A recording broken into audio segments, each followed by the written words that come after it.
জিন্দেগির বাকি দিনগুলো ইনশাআল্লাহ আমরা আল্লাহ তাআলাকে ওয়াকফ করে দিলাম। আপনারা রাজি আছেন?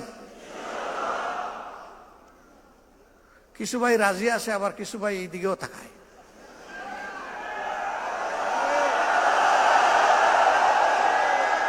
মিডিয়া হচ্ছে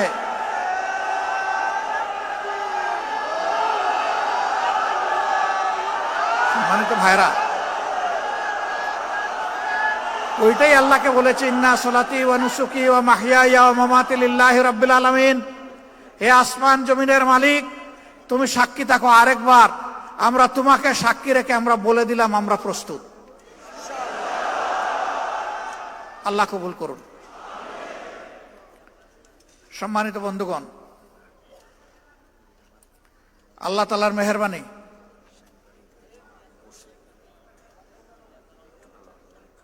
ওরা বসে ছবি নিলে ভালো হয় না নাকি? এই সাংবাদিকরা যখন ঢুকে তখন তাদেরকে আমাদের ইমাম মানতে হয়, আর ইমাম যাকে মানা হয় তার কিছু ডিরেকশন শুনতে হয়। তা আমি কি এইখানে দাঁড়িয়ে দিলে আপনাদের কোনো অসুবিধা হবে নাকি বসলে সুবিধা হবে? কোনটা? দাঁড়িয়ে অসুবিধা নাই। জাযাকুমুল্লাহু খায়রান। তো আল্লাহ রাব্বুল আলামিন একটা সোনার টুকরা দেশ আমাদেরকে উপহার দিয়েছেন।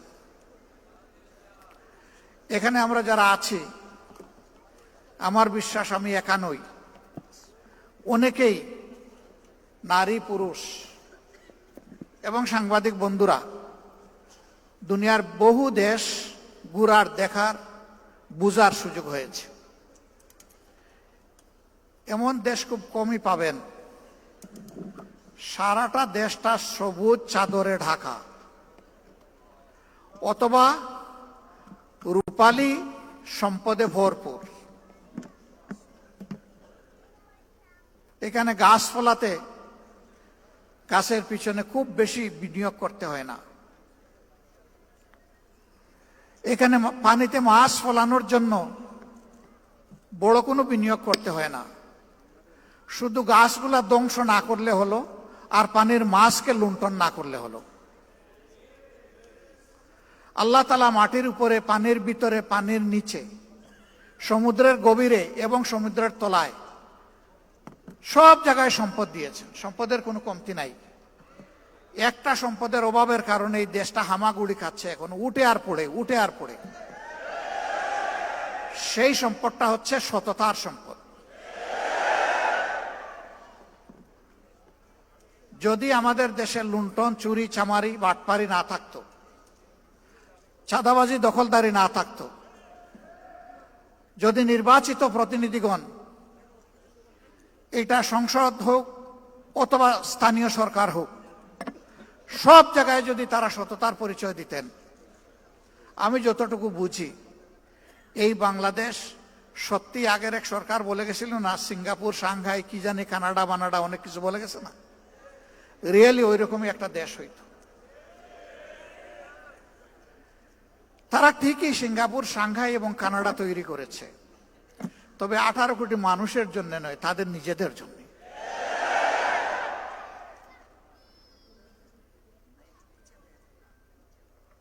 এই জন্য আমরা সবসময় বলি, এ বাংলাদেশ আমাদের গর্বের বাংলাদেশ, প্রিয় বাংলাদেশ। যে যাই বলুক, যে যা সমালোচনা ইচ্ছা করে, সারা দিন রাত করতে থাকুক,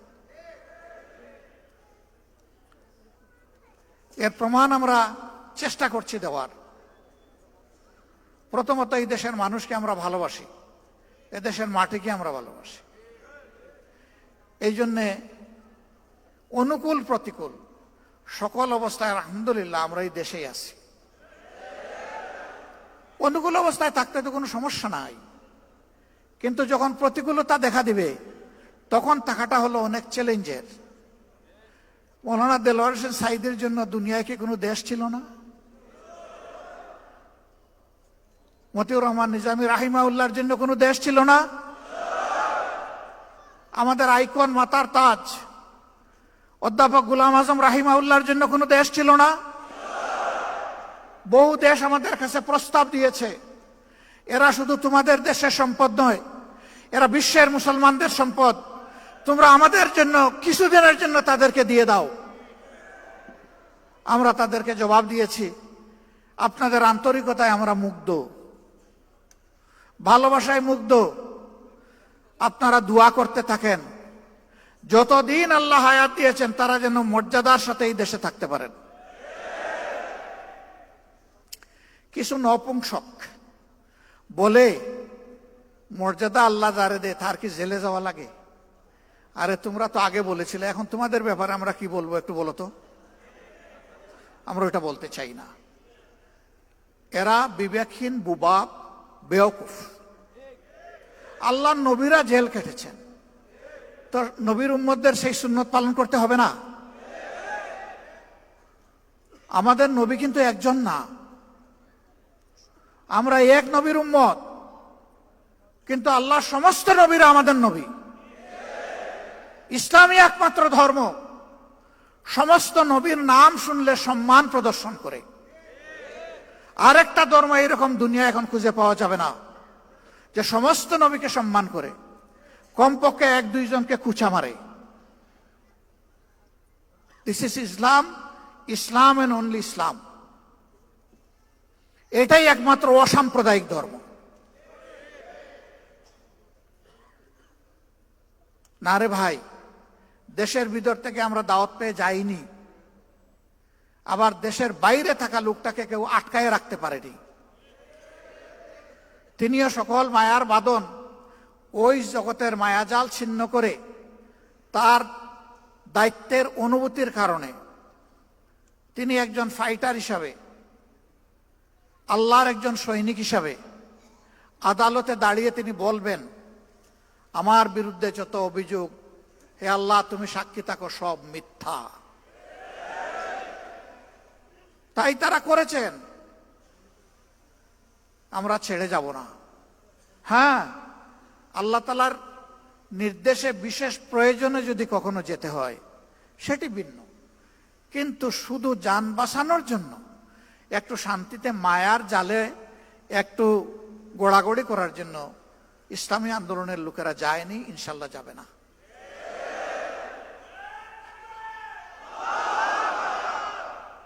আমি বলে থাকি, যাবই বা কোথায়? আমাদের তো একটি বেগম পাড়াও নাই, পিসি পাড়াও আমাদের নাই, যাব কোথায়? কারো আছে বেগম পাড়া, কারো আছে পিসি পাড়া, আমাদের নাই তো ওটা, এবং আমাদের এটা প্রয়োজনও নাই। আলহামদুলিল্লাহ, আল্লাহ যে জায়গায় মায়া করে, মহব্বত করে পয়দা করেছেন, এই জায়গাতেই যেন আল্লাহ বেশি করে বরকত দিয়ে দেন। এবং সেই বরকতটা শুধু যারা মুমিন মুসলমান, সাচ্চা মুসলমান না, আল্লাহর পক্ষ থেকে রহমত যখন জোরে, ওই নাফরমানও রহমতের অংশীদার হয়ে যায়। দুনিয়ায় সেও তার ভাগ পায়, আখেরাতে আল্লাহ রহমতের হিসাব তার কাছ থেকে নেবেন, কিন্তু দুনিয়ায় সেও পেয়ে যাবে।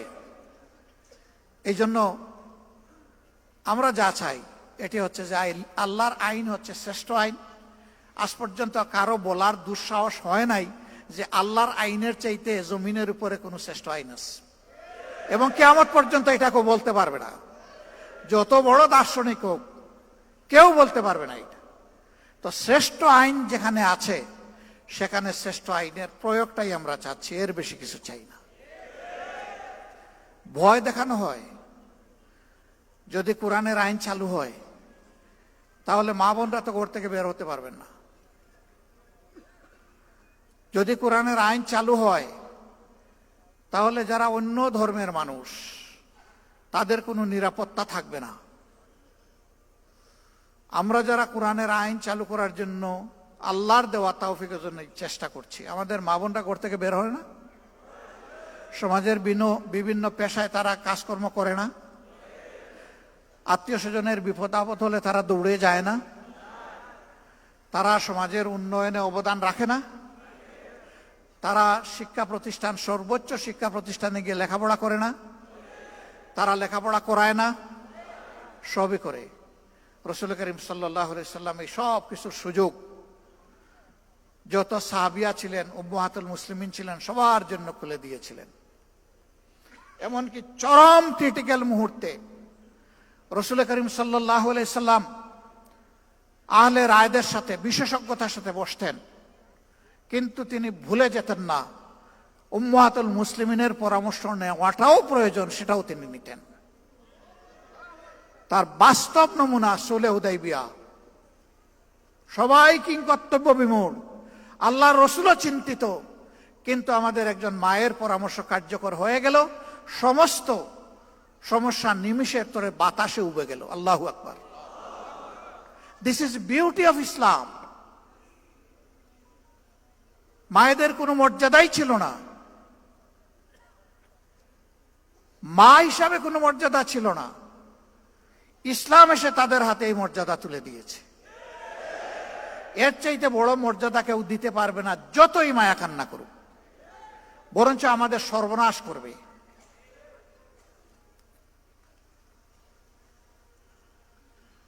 বলে যে ও মুসলিমরা, এদেরকে আবার কেউ কেউ প্রশ্ন করে অথবা শিখিয়ে দেয়, বলে যে আমাদের কাছ থেকে জিজিয়া কর নিবেন কেন?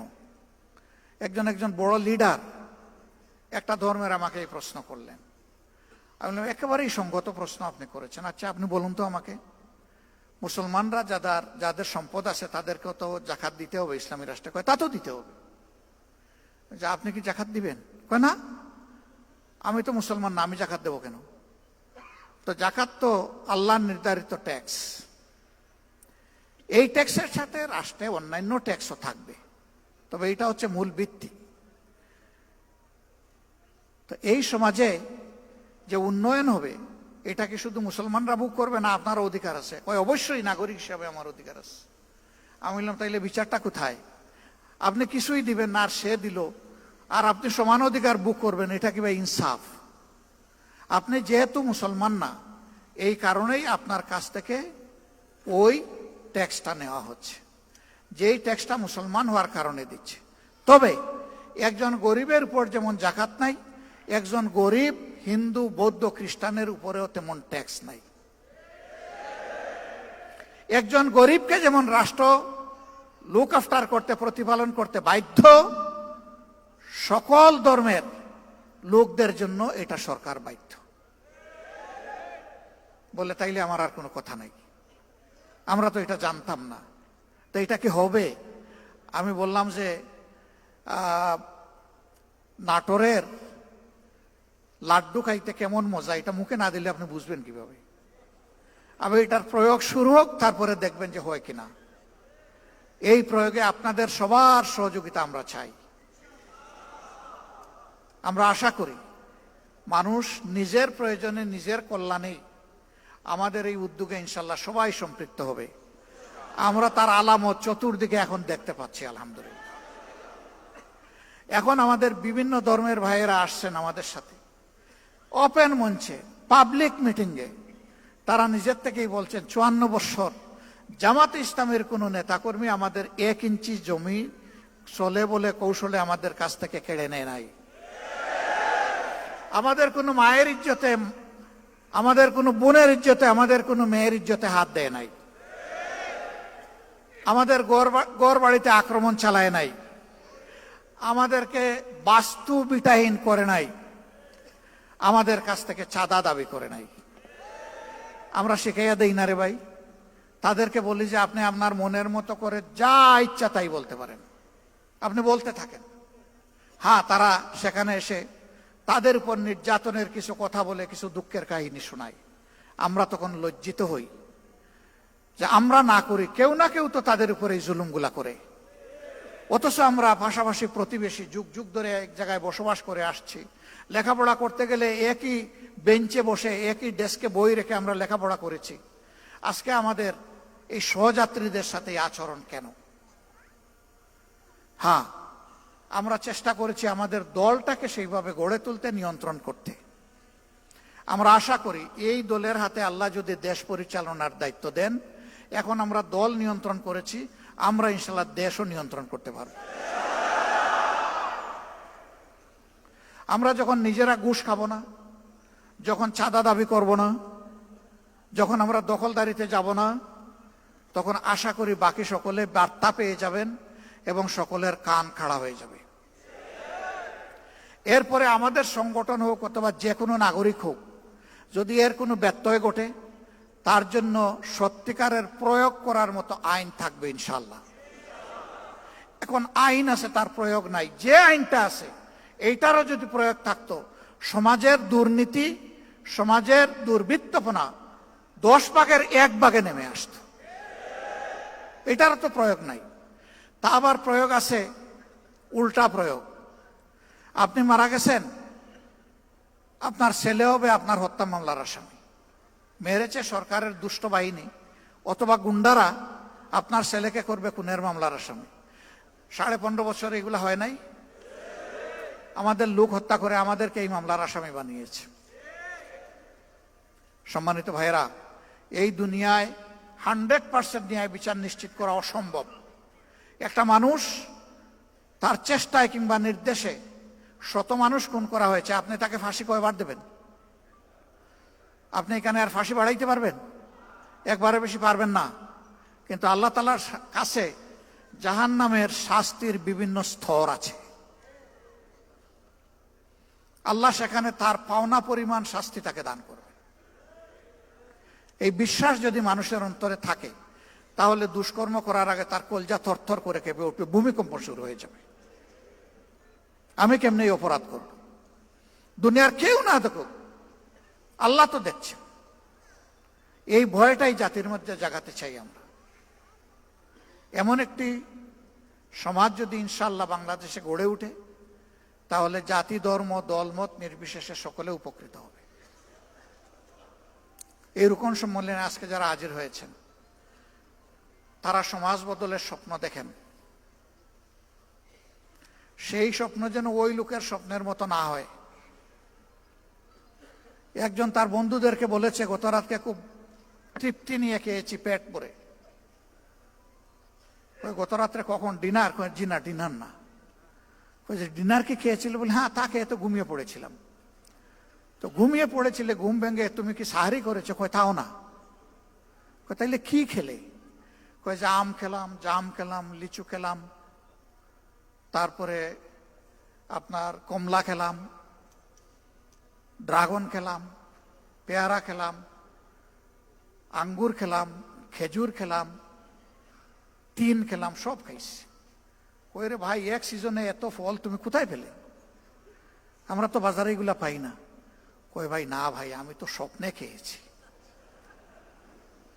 আচ্ছা, স্বপ্নে যে তুমি খেলে, তো আমটা কোন কোয়ালিটির ছিল? কই না, এগুলা দেশে কিছু ভালো ছিল, কিছু পোকাও ছিল, কিছু মিষ্টিও ছিল, আবার কিছু টকও ছিল। কয় থামো, আর বলতে হবে না তোমাকে। ব্যাকল, তুমি যখন বিনা পয়সায় খাইলে, তাইলে ভালোগুলো বাছাই করে খাইলে না কেন? ওই স্বপ্ন আমরা দেখি না। আমরা সমাজ বদলের বাস্তব স্বপ্ন দেখি, এবং আমরা কোথায় চিড়া ভিজাতে চাই না। আমরা চাই দুধ অথবা পানি দিয়ে চিড়া ভিজবে, আর প্রয়োজনে আমাদের রক্ত দিয়ে চিড়া ভিজবে। সেই রক্ত যদি আল্লাহ মানবতার জন্য, মানবতার মুক্তির জন্য আল্লাহ কবুল করেন, আল্লাহর দরবারে লাখো শুকরিয়া। যুগে যুগে যারা মানবতার মুক্তির লড়াই করেছেন, তারা তার প্রমাণ রেখে গিয়েছে। যুদ্ধের ময়দানে এক হাত কোপকে ঝুলে গেছে, পায়ের নিচে ফেলে টান দিয়ে ছিঁড়ে ফেলেছেন। এই হাত আমার এখন বুঝে, এই হাতের আমার দরকার নেই।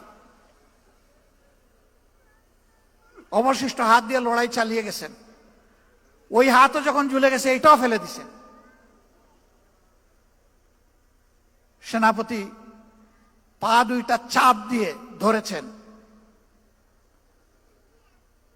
কমান্ডার ফ্ল্যাগ, ওটাও যখন চলে গেছে, আর পা দিয়ে ধরার সুযোগ নেই, দাঁত দিয়ে কামড় দিয়ে ধরেছেন।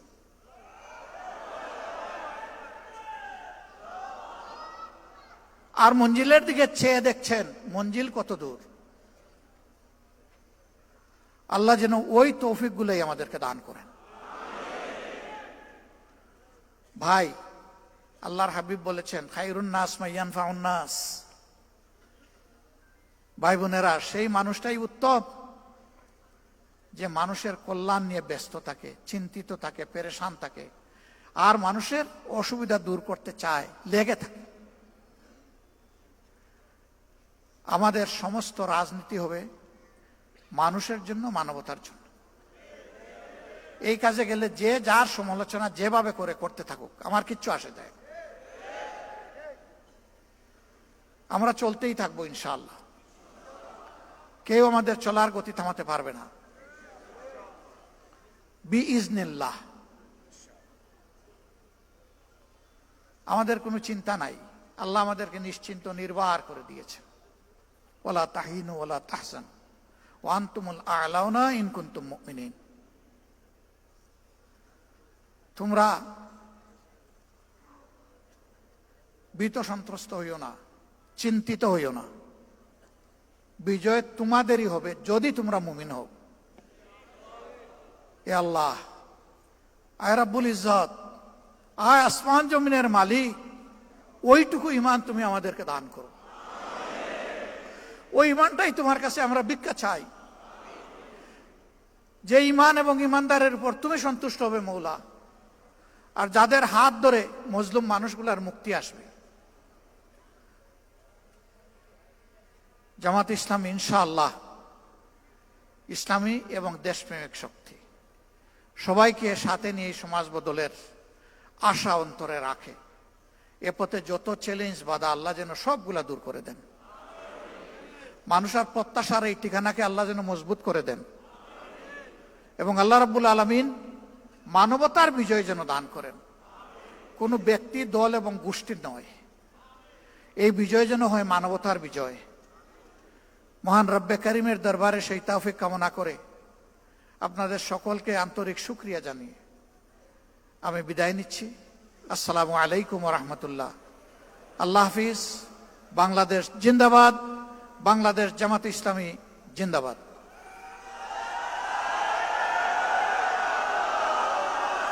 সংগ্রামী ভাই এবং বন্ধুগণ, সম্মানিত ভাই এবং বোনেরা, আমাদের সামনে আজকে